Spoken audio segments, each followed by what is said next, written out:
now we transition to the Orlando Magic. Their season ended in a way that we didn't want for it to. However, they have made a lot of moves this offseason that should make a lot of Magic fans here in Northeast Florida as well as Central Florida very excited. And for you, I just want to get your opinion on what grade would you give the Magic with their offseason moves? I mean, it's always tough to do it in the moment, right? You could tell the Magic have a lot of faith in what they're doing with all the picks they went away with. It. What was it, four first-rounders and a pick swap somewhere in there? A lot of movement going on. They're confident in what they're about to do, and I don't knock them for being confident. I can't give them lower than a C out the gate because Jeff Weltman came out and did what he said he was finally going to do. He came out swinging in the post-season press conferences May saying he's going to make big moves. Got the Desmond Bane deal going. That's a big deal.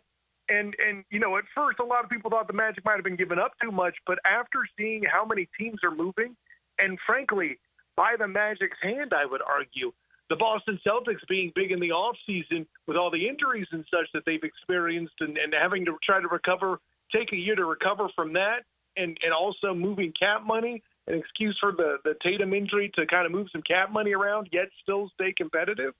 That's a good thing that they pulled the trigger as quick as they did. And by the way, RJ, we talked about this here.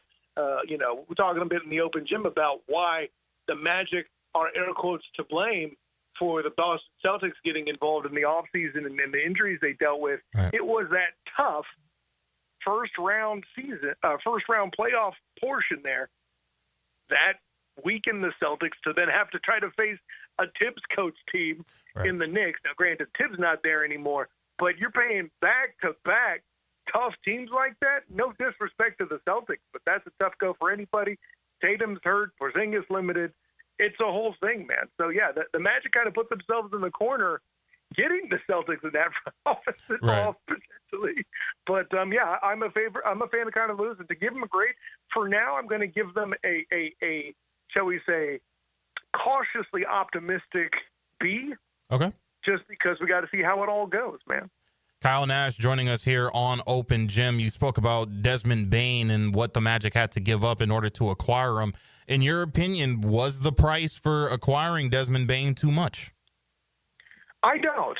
And granted, it'll only look like it if it doesn't go well. And that's what I was alluding to earlier with all the first-round picks, right? If the picks are high picks that come late in the draft, then I mean, to quote somebody up there in Jacksonville, Jimmy Stone, James Gladstone, GM of the Jaguars, bleep them picks, right? So, I think that element is certainly in play. And they did it before. I'll say this, that maybe you could argue they did it around about the same time Jimmy Stone's there, made it cool in Duval. Absolutely. Now, when it comes to the offseason moves that the Magic also made, it was one of Tyus Jones, which I feel is a sneaky move for the Magic. I mean, they've needed a point guard for quite some time, and I thought that they could do better than Corey Joseph. Although he did do very well in what he was asked to do with the injuries to Jalen Suggs, and you also had Anthony Black, who I understand he's a point guard, but a guy that's more looked at as a defensive point guard. I still think he's trying to develop as a point guard that can get guys involved and be a playmaker. Just what is Tyus Jones going to be able to do for this Magic ball club? Versatility, first and foremost, right? Like we all know what's going on with Jalen Suggs. And listen, the problem with him is expecting him to finish a season. Like, I'm not over here calling anybody injury prone, but his style of play is going to make him miss some games. It's just a matter of when on the calendar it's going to happen to be. Hopefully it won't be as many as last year. By the way, with that whole scenario, with him missing along with Paolo and Franz and that whole debacle. Right. What I think this does is kind of give you that same versatility. You mentioned Corey Joseph, that same versatility you would have with a Corey Joseph on the roster, but a lot more talent behind it. And like you said, no disrespect to Corey Joseph. He made a pretty big impression, in the playoffs. Right. One can argue just as much, if not more, than Contavious Caldwell-Pope, offensively at least. Right. And I think that's the big thing about these trades that we're talking about, whether it's Bane or whether it's Tyus Jones, these are weapons that can shoot. I know. Somehow I made it however many minutes into this conversation, RJ, and I didn't talk about how the Magic improved shooting. Why? If you're a fan, it's implied that any of these moves are going to do that. Right. Here's a stat for you that'll put you in the direction, RJ, okay? Okay. Contavious Caldwell-Pope, 20 games, 0 threes made. 44 games with 1 or less. Ouch. That's nutty. Ouch. Right? Meanwhile, I think Desmond Bane, his number is 7 with 0 threes. And granted, his highs were higher and his lows were lower. Can he match Contavious Caldwell-Pope's defense? Maybe not. But with as defensively powerful as this Magic group is, let's sacrifice a little bit of defense to, let's say, get out of the basement at three-point percentage for this group. You don't have to be a great offensive team to be successful the way the Magic was. We talked about how their defensive presence percolates throughout the Eastern Conference. Sure, maybe they want to stuff them on NBA TV. Yes, I'm throwing shade at the league. I'm sorry, RJ. Maybe they want to stuff them on NBA TV, but the permutation of what's felt in this Eastern Conference, being as open as it is in particular Boston being wrecked, is a good part to do with the Magic being involved in that physical play in the playoffs. Kyle Nash joining us here on Open Gym. You throw shade at NBA TV, and I'm one to throw shade at them too, because I feel like the Orlando Magic are a team that should have more national TV games. And just in your opinion, when it comes to even that of Paolo Banchero, we see what he's able to do night in and night out. We see the numbers he's putting up, and I mean, they're nearly historic numbers that we're seeing night after night. Every time that I'm hearing, that of Jake Chapman or Dante Marchitelli, and they're bringing up the stat line of one Paolo Banchero, he's always being put in the same conversation of a LeBron James or a Magic Johnson and Michael Jordan, or even some guys who were former Magic players like Tracy McGrady and that of Shaquille O'Neal. Just, is this the year, in your opinion, that Paolo Banchero finally gets the national attention he so deserves? I think, it's funny, we opened talking about UCF and Scott Frost. I think what they're going to have to do to get attention is going to have to be the same as UCF and Scott Frost in that first go-round. They're just going to have to show it on the court. They're just going to have to win a playoff series or two and make the Eastern Conference Finals. And then next year, maybe, they'll get the respect. Okay. Now, the good news is with Desmond Bane, he's got some time still in the league. He's entering his prime. One could say he's in his prime now. Right. Whereas Contavious Caldwell-Pope was truly in his twilight. I guess the silver lining is in the Pope experiment fame. And let's be clear, I like Kenny. Cool guy. He just wasn't shooting the rock the way that needed to be done. Fans got frustrated by it. Can't blame him. But Desmond Bane's future with his team, with that contract, is secured.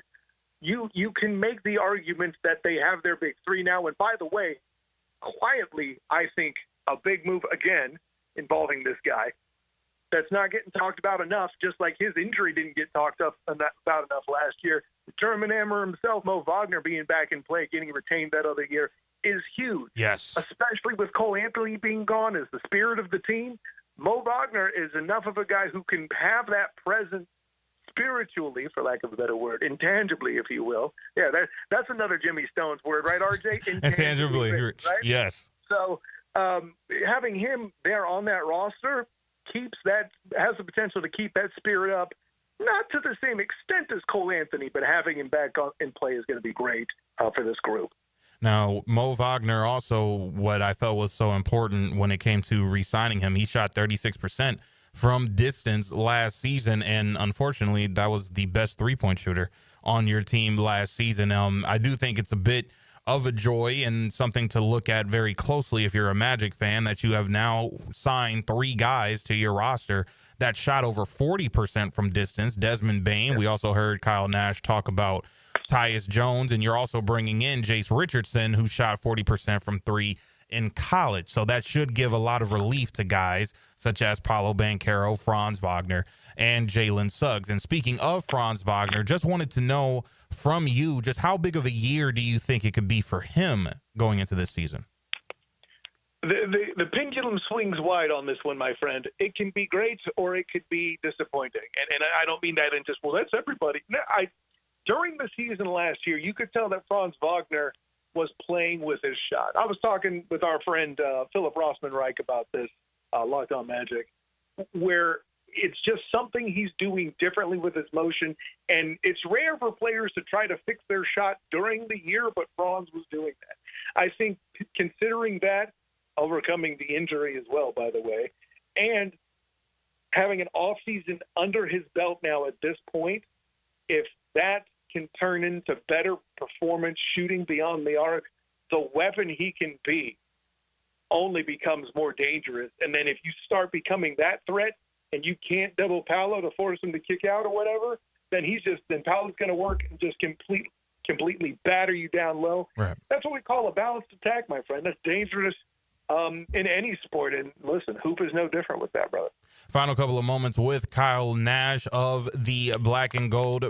Banneret, as well as the Believe Network, joining us here on 1010XL. So you make the move for Desmond, Bane, and Tyus Jones. You extend Paolo Banchero. You're bringing in Noah Pinda, Jace Richardson. You also re-sign Mo Wagner, along with that team that still has their defensive identity intact. Mm-hmm.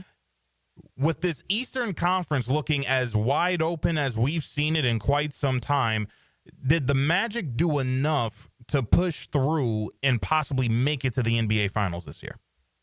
I think so. And granted, let's not act like Boston's out of play. Right. I would make the argument without knowing what's going to go on with Mike Brown and the Knicks and all that. You know, I can argue that they're still the biggest threat. The Knicks are still a threat, perhaps, but I don't take the Sixers seriously anymore. They got some names that I like to watch play, but they can't stay healthy. The Pacers, can they come back again? It's very tough to go through an entire postseason like that and then come back, which, oh, by the way, an Halliburton injury and all that, oh, my goodness, having to overcome that, that's their own challenge. But, yeah, the Magic have done so much to give themselves a chance to carve their way up to the Eastern Conference. The opportunity's great.